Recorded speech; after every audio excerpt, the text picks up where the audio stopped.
Hari ini kita akan belajar tentang proses pendirian gardu portal ini. Proses konstruksi gardu distribusi ini pasti mulainya dari atas kemudian sampai ke bawah. Ya. Yang pertama yang didirikan adalah tiang ini, tapi biasanya dalam proses saat ini vendor untuk mendirikan tiang itu berbeda. Ya. Kalau tiang sudah berdiri, dilanjutkan dengan pemasangan ini. Ya, yang di atas ini ada traves, ya, traves A1 isolator tumpu, ya. Ini dipasang dulu, ya. Ini dipasang, ya.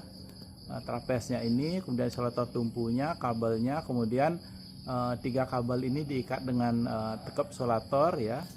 Untuk tekap isolator lurus ini, ya. Nah, setelah ini dibangun, dilanjutkan di bawahnya memasang ini traves dudukan cross arm dudukan ini arrestor dan fuse get out, ya itu. Nah, pemasangan arrestor fuse get out itu dilanjutkan dengan pemasangan di bawahnya, ya. Di bawahnya itu kalau ini sudah terpasang dua ini, ya, yaitu traves kemudian dudukan arrestor fuse get out, dilanjutkan dengan menaikkan trafo kalau dia pakai katrol, ya. Jadi katrolnya itu disangkutkan di sini di dudukan arrestor sama fuse get out, ya. Nah, kemudian trafo itu dinaikkan, ya. Setelah trafo itu naik melewati ini, ya, ini namanya yeser werak dudukan trafo, ya. Dilewatin dulu, pasang dudukan trafonya. Setelah dudukan trafo selesai, baru di area diturunkan trafonya, didudukkan di di yeser werak, ya. Nah, ini yeser werak ini akan menjadi dudukan trafo, ya. Kemudian sudah diturunkan, dia ditambatkan di sini, ya. Jadi dipasang baut dudukan trafonya, ya. Ini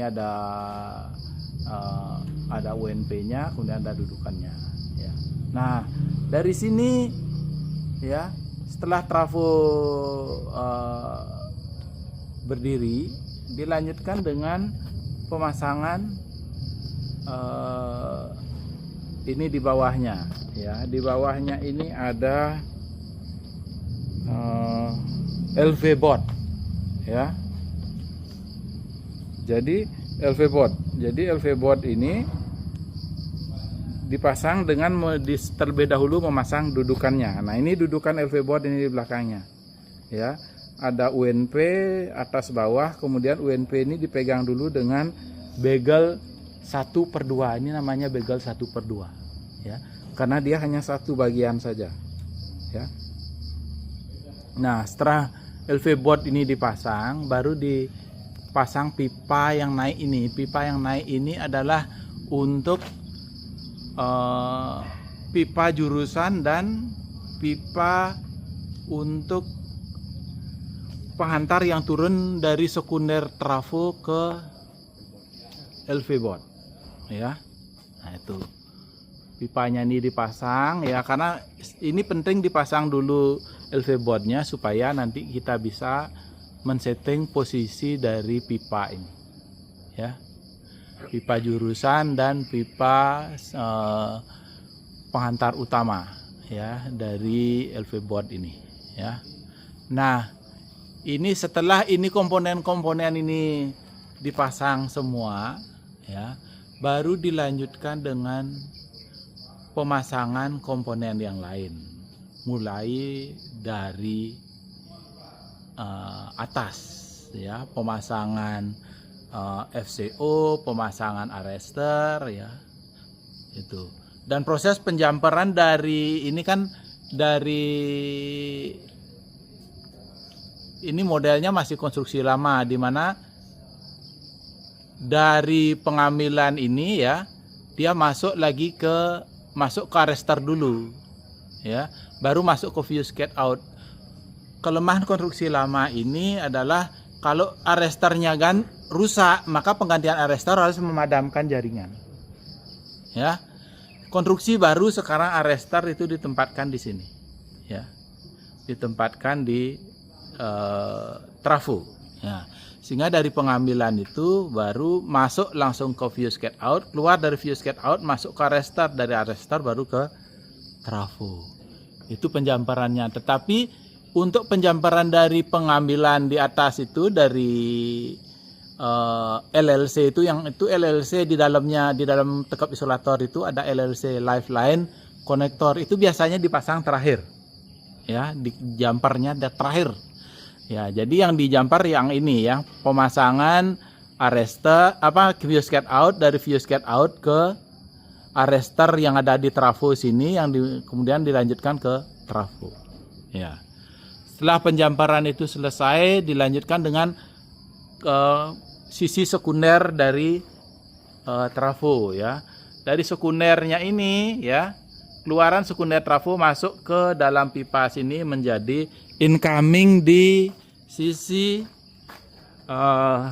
LV board, ya. Ini dia di incomingnya ini datangnya dari trafo, ya. Ya. Baru nanti ini dari sini keluar dia ke sini, ya, ke masing-masing jurusan ini, ya. Masing-masing jurusan ini keluar ke pipa sini, ya, masuk dia ke pipa sini, ya. Itu dari pipa sini baru dia keluar ke kabel jurusan. Ini kabel jurusan, ya, kabel jurusannya. Nah, ini yang nah, kalau di sini sudah clear semua, ya, sudah penjamparan sudah selesai dilakukan, baru terakhir itu dilakukan proses pemeriksaan dulu, apakah semua jumper gininya sudah terpasang dengan baik, ya, koneksi-koneksinya sudah terbaik. Kemudian perlu pengukuran, ya, misal pengukuran misalnya tahanan isolasi, ya. Kemudian pentanahan, ini pentanahannya dipasangnya bisa berbarengan dengan proses pemasangan dudukan ini, dudukan LV board, ya.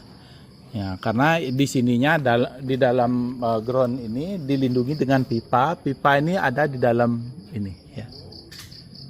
Dipegang oleh bagel setengah ini, ya. Jadi, nah, ini bisa berbarengan dia pelaksanaan konstruksinya, ya, pemasangan. Tetapi setelah dipasang perlu dilakukan pengukuran berapa nilai pentanahan, ya. Untuk pentanahan di gardu itu ada dua, ada pentanahan TM dan TR. TM-nya itu untuk di arrestor dan body trafo, ya. Untuk TR-nya itu untuk LV board, ya. Kemudian body LV board dan netral dari sistem distribusi ini, ya. Jadi sistem distribusinya dihubungkan dengan ground, ya, sehingga artinya apa, titik bintang dari trafo itu digroundkan, ya, sehingga proses penggroundannya dilakukan di sini, ya. Ini sisi RST, ya, kemudian ini sisi groundnya. Nah, ini ground netralnya maksudnya, ya. Ini netral dari keluaran trafo, ya. Kemudian ini ground, ya, ground TR yang ini, ya. Nah, sehingga titik bintang dari trafo ini, titik bintangnya kemudian dihubungkan dengan ground, ya. Jadi ini proses konstruksinya, ya. Nah, kalau ini sudah Anda periksa kemudian diuji, baru terakhir kita melakukan penjamperan dari fuse get out ke jaringan, ya, dengan menggunakan LLC lifeline connector, ya. Jadi penjamparan ini biasanya saat ini menggunakan PDKB, alat PDKB, yaitu pekerjaan dalam pertegangan, ya. Begitu di connect itu di sana, itu sudah hidup sehingga trafo ini siap energize. Setelah itu dijamper dari incoming FCO ke jaringan, baru kemudian FCO-nya dimasukkan satu per satu. Kalau FCO sudah dimasukkan, kemudian dilanjutkan dengan pemeriksaan di sini, apa benar sudah ada tegangan tiga-tiganya, RST-nya, ya, RS, ST, RT, kemudian R0, S0, T0, ya. Nah, kalau itu sudah ada tegangannya, Anda cek pakai test pen dulu sebelum Anda ukur. Sudah diukur apakah tegangannya sudah sesuai, ya. Kalau sudah tegangan sesuai, belum selesai pekerjaannya, dilanjutkan pemeriksaan terhadap urutan pasa, apakah sudah benar urutan pasanya dengan pas sekuen meter. Jadi supaya dia putarannya searah jarum jam, berarti urutan pasanya sudah sama. Nah, kalau urutan pasanya sudah selesai, sudah sesuai, baru Anda masukkan ini high boom switch-nya nih atau DS-nya. Ya, jadi tadi ujinya di sini ya, di incoming-nya LBS atau disconnecting switch ya, atau high boom switch dibilang. Nah, kalau itu sudah clear semua tegangannya, RST-nya sudah sesuai urutannya, baru Anda masukkan ini. Masukkan ini, lanjutkan dengan memasukkan NT fuse per jurusan. Jurusan 1 misalnya RST. Jurusan 2 RST ya. Jadi memasukkan NT fuse ini dilakukan per jurusan, bukan per pasa ya, tapi per jurusan. Tujuannya apa? Supaya nanti satu jurusan tidak terkena dua pas dalam waktu yang lama. Kalau kita pasang sehingga cepat proses energize-nya. Ya. Nah, kalau ini sudah selesai baru dilanjutkan dengan ini di LP board-nya ditutup ya dengan baik, dikunci ya. Kemudian dikunci dengan baik ya, kemudian dilakukan proses penguncian. Setelah di lock begini ada kuncinya. Nah, ini biasanya pakai kunci master ya. Nah, baru dilanjutkan dengan pembersihan lingkungan. Jadi proses konstruksinya selesai ya. Jadi itu yang perlu dipahami dalam proses konstruksi dari gardu distribusi. Nah, tak lupa juga dalam gardu distribusi ini ya, biasanya juga dilengkapi dengan identitas gardu. Ini kan tidak isi ya, gardu nomor berapa biasanya. Misalnya KA sekian gitu ya, atau DB sekian gitu ya.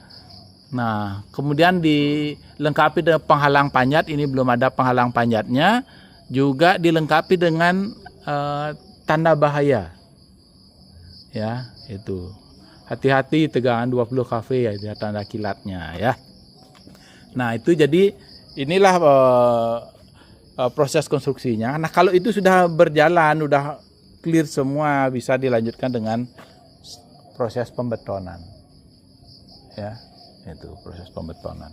Ya. Kenapa pembetonan terakhir ya? Untuk mengantisipasi kalau misalnya grounding ini kita beton, tahu tahanannya tidak memenuhi, ada permasalahan kabelnya gitu misalnya ya. Jadi tapi pastikan konstruksi tanah dalam kondisi stabil sehingga sebelum pembetonan tidak gardu ini tidak rubuh ya. Itu. Jadi ini terakhir nih set, gitu, langsung finishing gitu. Karena dia tidak akan pengaruh oleh proses konstruksi. Jadi kita bisa nyuri waktu kerja ya, sehingga trafo ini bisa beroperasi dengan cepat ya. Kalau kita kerjakan dulu ini di beton dulu bawahnya ya, nunggu waktu beton ini lama, paling tidak bisa seminggu gitu, baru dia bisa kering, baru kita bisa kerjain di atasnya ya. Nah, kadang-kadang di lapangan seperti begitu, tapi melihat juga situasi yang ada di lapangan. Lihat konstruksi gardu yang saat ini sesuai dengan standar konstruksi SPLN, yaitu SPLN D5.006 tahun 2013. Ini dia konstruksinya sekarang. Jadi arrestor itu diletakkan sedekat mungkin dengan trafo ya. Jadi ini ya. Jadi trafo arrestornya ada dekat sekali dengan basing trafo ya. Kalau yang konstruksi yang lama arrestornya ada di atas, tentu ini jaraknya sangat jauh, mungkin bisa sampai 3 meteran atau bisa lebih ya. Tapi dengan ini dia jaraknya hanya sekitar 25 cm ya. Dia akan pengaruhi kemampuan arrestor untuk melindungi trafo dari gangguan petir ya. Misalnya gardu ini ya, di simulasi ini Ini dari kabel tanam. Kabel tanam ini disuplai dari kubikel, ya, dari kubikel masuk ke kabel tanam, ya. Kabel tanam ini masuk ke sistem ini, jaringan ini, ya. Ada ada isolator tumpu yang sudah dilengkapi dengan tekap isolator, kemudian jumperannya. Kalau ini ya seperti segitiga seperti ini, berarti di dalamnya itu ada CCO, ya, alat jam sambungnya. Ya, jadi dia menggunakan CCO sehingga dia menggunakan tekap isolator seperti ini, ya. Nah, dari CCO ini dia langsung masuk ke incoming fuse cat out, ya. Dari outgoing fuse cat out dia langsung masuk ke arrestor, ya. Dari arrestor masuk ke trafo. Keunggulan proses model desain seperti ini adalah kalau terjadi kerusakan di arrestor tidak perlu memadamkan jaringan, ya. Cukup buka fuse cat out ini sehingga proses penggantian arrestor sudah bisa dilakukan. Itu keunggulan pertama. Keunggulan kedua, semakin dekat jarak arrestor dengan komponen yang dilindungi, maka kemampuan arrestor untuk melindungi komponen dalam hal ini trafo dari surja, ya, surjanya macam-macam, baik itu surja petir maupun surja hubung, ya. Itu surja petir itu kan samaran petir dari luar. Surja hubung itu ketika Anda melakukan pemasukan FCO ini akan terjadi percikan bunga api listrik, itu menimbulkan surja, ya, hampir sama dengan petir, ya. Nah, dengan demikian maka dengan arrestor diletakkan sedekat mungkin dengan trafo ini, maka perlindungan terhadap trafo menjadi lebih efektif. Demikian sudah ditulis di SPLN D5.006 tahun 2013. Secara akademik itu bisa dihitung, ya, bisa dihitung. Jadi semakin besar petirnya, maka arrestor harus diletakkan semakin dekat dengan komponen yang dilindungi, dalam hal ini trafo, ya. Nah, ini semua sudah dilindungi tekap isolator, baik itu di basing trafo, arrestor, outgoingnya FCO, incomingnya FCO, maupun di jumperannya, kalau ini jumperan menggunakan CCO, ya. Jadi dengan kondisi ini maka sistem gardu ini sudah aman dari gangguan binatang maupun gangguan yang sifatnya dari korosi, ya. Karena kalau misalnya tidak dilindungi dengan CCO, maka ini di dalam dalam tekap isolator ini kalau CCO-nya tidak dilindungi, dia akan terjadi partial discharge, ya. Kenapa terjadi partial discharge? Karena terjadi korosi di situ sehingga CCO-nya nanti longgar. Nah, jadi fungsi dari tekap isolator di sini itu ganda. Satu, melindungi dari gangguan binatang kalau binatangnya naik sini. Kedua, melindungi sambungan ini dari korosi atau karat, ya, sehingga nanti CCO-nya tidak longgar. Nah, sehingga di sini semua sudah terlindungi dengan baik menggunakan tekap isolator di gardu. Nah, ini kan contohnya belum di ini. Kalau misalnya ini jumperan antara kabel A3CS dengan kabel tanam ini bisa dilindungi dengan tekap isolator yang itu, ya.